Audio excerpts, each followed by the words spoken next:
નમસ્કાર મિત્રો, હું મોહન ગઢવી ગુજરાતી દુનિયા યુટ્યુબ ચેનલમાં ફરી એકવાર આપ સૌ મિત્રોનો હાર્દિક સ્વાગત કરું છું. મિત્રો, આજની આ ભવિષ્યવાણી ઉપર જો તમે ધ્યાન આપશો તો તમને ખબર પડશે કે આવનારા સમયમાં શું થવાનું છે એનાથી તમે બિલકુલ અંજાન છો. અને આજના આ વિડીયોમાં અમે લાવ્યા છીએ 2025 વિશે કરવામાં આવેલી અમુક પ્રમુખ ભવિષ્યવાણીઓ, જેમાં મિત્રો આપણે આવનારી વિક્રમી સંમત 2082 ને લઈને થોડાક મોટા ખુલાસા કરવાના છીએ. મિત્રો, વિક્રમ સંમત 2082 મતલબ કે તમે 2082 નો વર્ષ ન સમજતા, આપણી આ ભવિષ્યવાણી 2025 વિશે છે. ભવિષ્યવાણીના અનુસાર આજનો આ જે સમય છે, આ સમય મિત્રો ખૂબ જ ઐતિહાસિક સમય છે. વિક્રમ સંવત 2082 મતલબ કે 29 માર્ચ 2025 થી 2026 સુધીનો આ જે સમય છે, આ એક એવો કાલખંડ છે જે વિશ્વ અર્થવ્યવસ્થા, વિત્તીય નીતિઓ અને સત્તાના સમીકરણોમાં મોટા બદલાવ લઈને આવી શકે છે. આ 2082 નો જે સંવત છે, આ ભારતની જ્યોતિષી અને ઐતિહાસિક ધરોહર સાથે પણ જોડાયેલો છે. આ વર્ષની વિશેષતા એ છે મિત્રો કે રાજા પણ સૂર્ય હશે અને મંત્રી પણ સૂર્ય. અને જ્યારે સૂર્ય સત્તામાં હોય છે તો નિર્ણય ખૂબ જ કઠિન હોય છે, પ્રશાસન સખ્ત હોય છે અને સત્તા પોતાના પૂર્ણ પ્રભાવમાં હોય છે. તો ચાલો મિત્રો, વધારે ટાઈમ લીધા વગર આજનો આ વિડીયોમાં આપણે આજની ભવિષ્યવાણી ઉપર વાત કરીએ. વિડીયો ખૂબ જ ખાસ છે, માટે વિડીયોને છેલ્લે સુધી જોવા તેમજ લાઇક અને શેર કરવા ખાસ વિનંતી. અને જો તમે આ ચેનલ ઉપર પહેલી વાર આવ્યા છો તો હમણાં જ ચેનલને સબસ્ક્રાઇબ કરી લેજો. તો ચાલો આજનો આ મહત્વપૂર્ણ વિડીયો શરૂ કરીએ.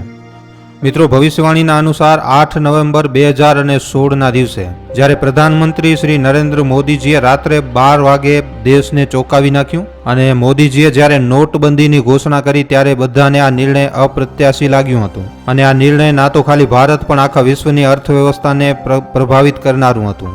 શનિનો નંબર 8, સમયનો ખેલ અને એના પાછળ એક સટીક યોજના. ઠીક આવી જ રીતે હવે 2025માં પણ મિત્રો એક આવો જ મોટો આર્થિક પરિવર્તન થવા જઈ રહ્યો છે. જ્યારે કેતુ સૂર્યના નક્ષત્રમાં આવે છે તો સત્તા અપ્રત્યાશિત ફેસલા લે છે.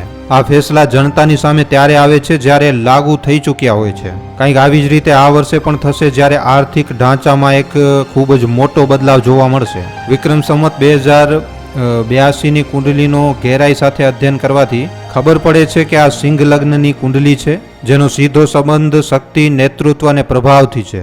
સિંહ લગ્નની કુંડલીનો અર્થ છે 11મું ઘર, તમારી ઈચ્છાઓનો, તમારી મહત્વાકાંક્ષાઓનો અને એમનો સ્વામી બુદ્ધ, જે સીધો બીજા ઘરમાં બેઠેલો છે. મતલબ કે આવનારા સમયમાં તમારી ઇન્કમ અને સેવિંગ ઉપર મોટો પ્રભાવ પડવાનો છે. હવે આ સમજવું જરૂરી છે કે બુદ્ધ ત્રીજા ઘરમાં હોય અને મૂળ ત્રિકોણ રાશિમાં હોય તો વ્યાપાર, વિત્ત અને કરન્સીમાં અમુક મોટા બદલાવ જોવા મળી શકે છે. પણ મિત્રો, અહીંયા સૌથી વધારે મહત્વપૂર્ણ કારક છે કેતુ. આ ગ્રહ રહસ્યમય હોય છે, સંતાયેલી વસ્તુઓને દર્શાવે છે. અને જ્યારે આ બીજા ઘરમાં હોય છે તો આ ધનની સંરચનામાં અચાનકથી બદલાવ લાવે છે. કેતુ ઉત્તરા ફાલ્ગુની નક્ષત્રમાં સૂર્યના પ્રભાવમાં છે, જે આ સંકેત આપે છે કે કંઈક મોટું આર્થિક ફેસલો એકદમ ગુપ્ત રીતે કરવામાં આવી શકે છે. બુદ્ધની સ્થિતિ પણ આ વાતને બળ આપે છે કે વિત્તીય પ્રણાલીમાં કંઈક નવું ફેરફાર થવાનું છે, મતલબ કે કોઈક નવી વ્યવસ્થા લાગુ થવાની છે. બુદ્ધ અષ્ટમ ભાવના સ્વામી મંગળના પ્રભાવમાં છે અને મંગળ પણ 8મા ઘરથી આ આખા સંયોગને ઉર્જા પ્રદાન કરી રહ્યો છે. અષ્ટમ ઘરનો સંબંધ અચાનક પરિવર્તન, ગુપ્ત વિત્તીય નીતિઓ અને અપ્રત્યાશિત લાભહાનિથી આનો સંબંધ હોય છે. આનો મતલબ એવું થાય છે કે 2025માં કોઈક એવી યોજના લાવવામાં આવી શકે છે જે ભારતની અર્થવ્યવસ્થાને ડિજિટલાઇઝેશન બાજુ આગળ વધારી શકે છે. ભારતની કુંડલીમાં પણ એક ખૂબ જ રોચક સંકેત જોવા મળી રહ્યો છે. આ સમયે ભારતની દશા ચંદ્રમામાં સૂર્યના અંતરની છે, જે 4 માર્ચ 2025 થી 5 સપ્ટેમ્બર 2025 સુધી ચાલશે. સૂર્યનો સંબંધ સત્તા, નિર્ણય અને કઠોર પ્રશાસનથી હોય છે. જ્યારે સૂર્ય 13 મે 2025 થી 13 જૂન 2025 સુધી જ્યારે વૃષભ રાશિમાં હશે ત્યારે ભારતની આર્થિક સ્થિતિમાં મોટો બદલાવ જોવા મળશે. સૂર્ય જ્યારે 11મા ઘરમાં હશે ત્યારે ઈચ્છા અને આયના ક્ષેત્રમાં પ્રભાવ નાખશે. આ જ સંકેત મળે છે કે કંઈક મોટું થવાનું છે. મોદીજીની કુંડલીમાં પણ મંગળની મહાદશામાં બુદ્ધનો અંતર જૂન 2025 સુધી ચાલશે અને એના પછી કેતુનો અંતર આવશે. મંગળ કમાન્ડરની ભૂમિકામાં હશે અને કેતુ અજ્ઞાત પણ પ્રભાવશાળી નિર્ણયોનો પ્રતિનિધિત્વ કરશે.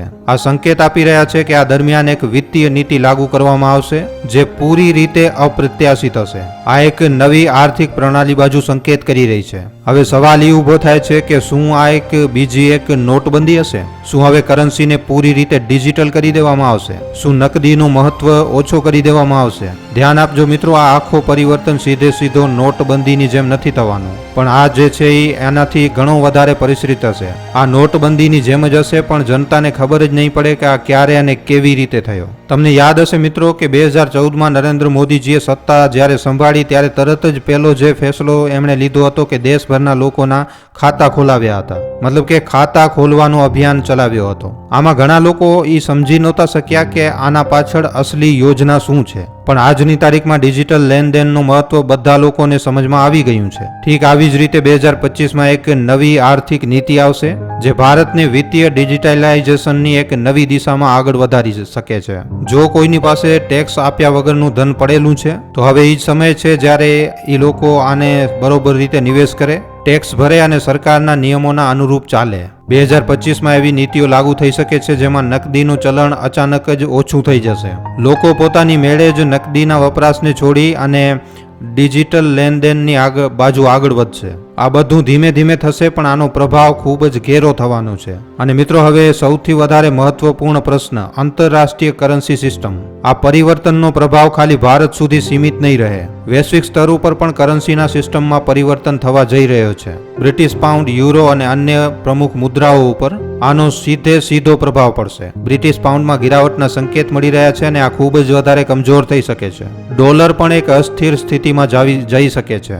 ભારત અને અન્ય એશિયાઈ દેશોની વચ્ચે એક નવી ડિજિટલ કરન્સી લાગુ થઈ શકે છે, અથવા તો પછી વ્યાપારિક લેનદેનની વ્યવસ્થા નવી બનવાના સંકેત છે. આ એક એવી પ્રણાલી હશે જેમાં મુદ્રા વિનિમય મતલબ કે કરન્સી એક્સચેન્જનો ભાર ખૂબ જ ઓછો હશે અને લેનદેન ખૂબ જ વધારે સરળ થઈ જશે. ભારતનું યુપીઆઈ પહેલાથી જ ઘણા દેશોથી જોડાઈ ચૂક્યું છે અને આગળમાં આનાથી પણ મોટા સ્તર ઉપર વિસ્તાર થવાની સંભાવના છે. અને એટલા માટે આવનારો સમય ખૂબ જ મોટો પરિવર્તન લઈને આવી રહ્યો છે.